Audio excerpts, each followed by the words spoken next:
Okay, before I begin any building on the layout today, I'd just like to thank everybody who subscribed. I think as of recording this, it's 235 subscribers, which for the first couple of videos is amazing. Really happy, that the content has been well received. There's been some good feedback that I'll talk about in a minute, and some positive comments. Yeah, absolutely amazing. Thank you, everybody. Also, a special shout out to Rick at SoCal over in California, who did a little video to give me a shout out, and also Chris at Wirren Wood over here in the UK, who did the same. Both of you, thanks very much, and thanks to everybody who ticked the box and liked the video and watched it. Okay, some of the feedback that I got was, okay, the sound was terrible, the video quality was actually terrible. That's my feedback, but I'm working on that, and again, this is a learning curve for me. So over the coming weeks, I'm hoping to make some improvements on both sound and the visual content with cameras, microphones, etc. So that was something that I knew about when I watched the videos back. Yeah, they were a bit rough around the edges, but as I said, I'm learning. What else was said? Yeah, the duck under. I think that was Rick that said that, maybe, about having a duck under layout. Yeah, definitely. It's already becoming quite wearing, where I'm looking at stuff in the center of the layout and thinking, oh, I've got to duck under again, on your knees and everything else. So it's sort of putting me off doing some stuff. So that's noted. And what I am going to do is leave that duck under part, but also have one of those smaller boards that I can lift up and gain access to the center of the layout. So, either way, if I don't want to disturb the trains that are running around, then I can duck under. But if I do want to just walk through, then I can have an area that I can just lift up. Yeah, that's something that I'm going to work on, and something that I'm going to think about. But it will be something that I implement at some point. So once again, thanks to everybody, and hopefully you're going to enjoy the content as I grow, and share it, like it, continue to watch, and continue to give the feedback, constructive or positive, or whatever. Let's hopefully let's build a little community where we can share ideas. Right, let's get on with some building. Okay, the next thing is to get the train running around the outside. So I want to put a loop down around the outside, and eventually there is going to be 4 tracks, like a main line running all the way around. Because I haven't planned it yet or written it down, I've sort of got a plan in my head, but I haven't written it down or used any software to make any calculations for turnouts or anything else. Just want to get that train up and running.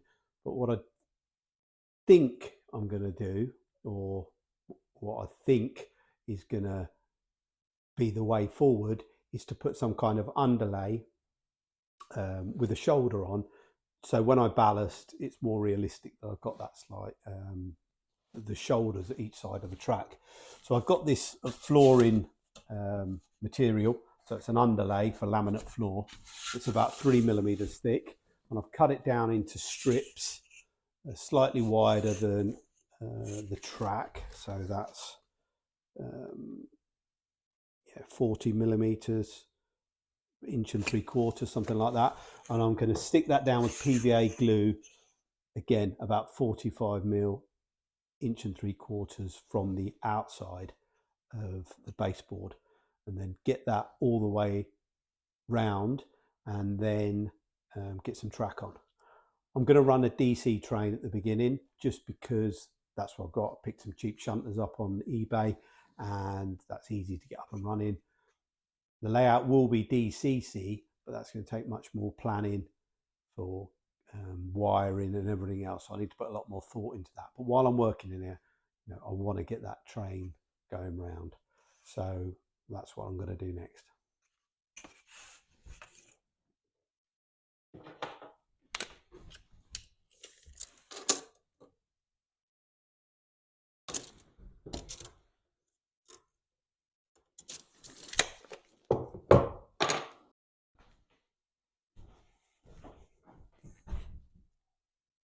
So I've got a straight edge that is about 45 millimeters. So I'm going to draw a line down the baseboard. I'm going to use that as a guide for sticking my underlay down. Now I'm not quite sure how the corners are going to pan out, so I'm just going to do the straight runs either side to begin with, and then lay some flexi track down and see how those curves work out. I'm probably going to measure it back a foot back, so 30 centimeters approximately, and start there. I've just got some generic PVA glue. I'm going to get some of that down. It's going to come out. Probably not.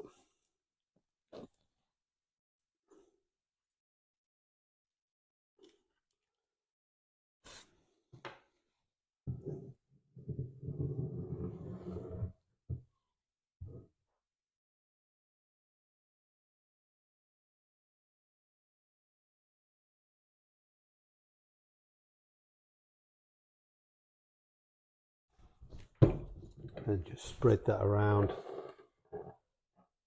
So we've got some good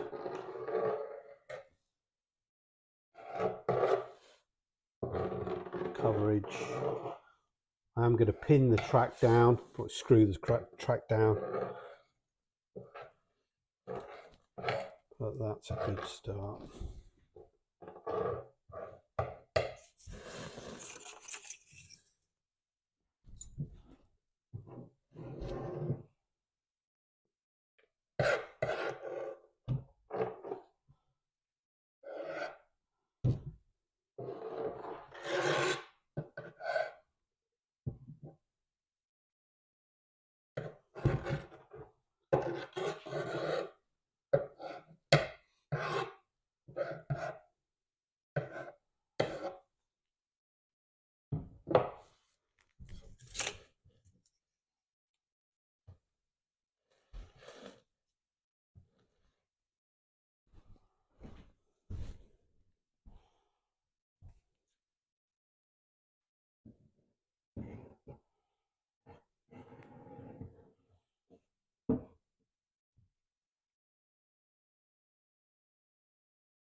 Right, that's one side done, and so I've got to let that go off yet and dry, and then I'm just going to go along with the knife and just make that chamfered edge with a nice clean blade, or maybe even a scalpel. I'll just see how that cuts, but it should be fine.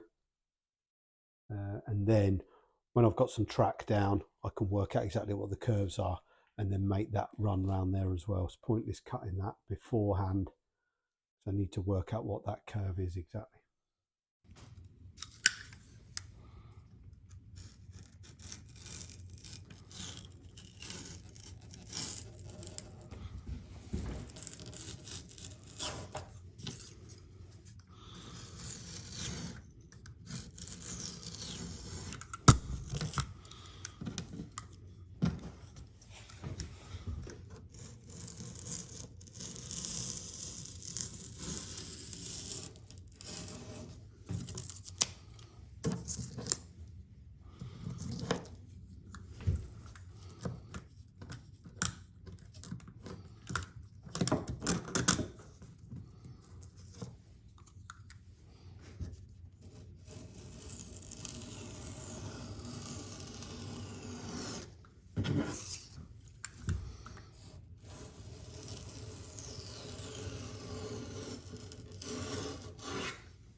Okay, on the other side of the room, I've already put down the underlay. That's dried, and I've taken a utility knife and just cut down the sides an angle, not measured or anything, because it doesn't really have to be exact. It's so that when I lay the ballast on, it creates that shoulder.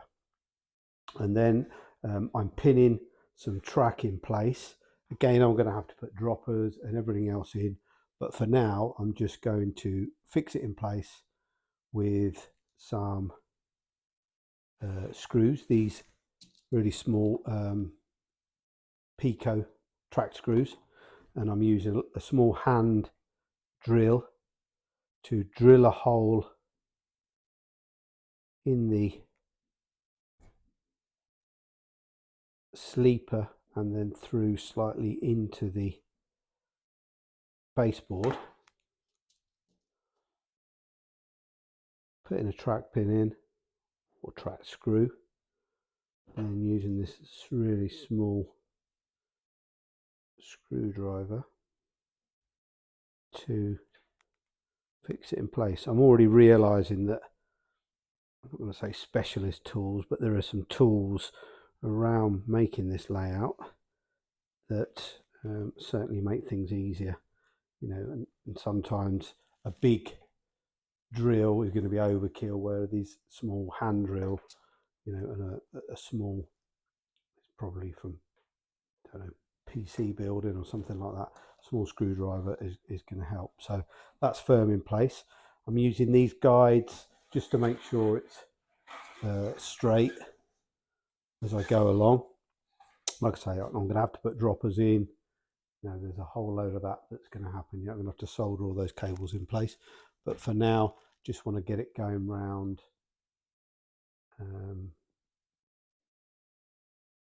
around the layout. So there you can see the head of the screw, and I think we can hide that with paint at some point. Okay, so there you can also see the chamfer along the edge. So I think when that's ballasted, it'll be fine. Okay, another little project that I've been working on is this workstation. Workstation come control center, really. So I want to use it for airbrushing, soldering, any modeling that I'm going to be doing, and also I want to use it as an area that I can control trains from, any switches or anything else that I want. And on the back wall, it lends itself quite well because I could put some PC monitors up there, and this is just a good central point. I can look all the way around the layout. Well, I can, because I've also got a swivel chair. So that allows me to look all the way around 360 from this point. And yeah, I think that's going to work. So I'm going to make this a permanent fixture. I also need to put some data racks for the control center. And I think that works around here. Like I said, I've got room up there to put some monitors up. So yeah, I think that's going to work.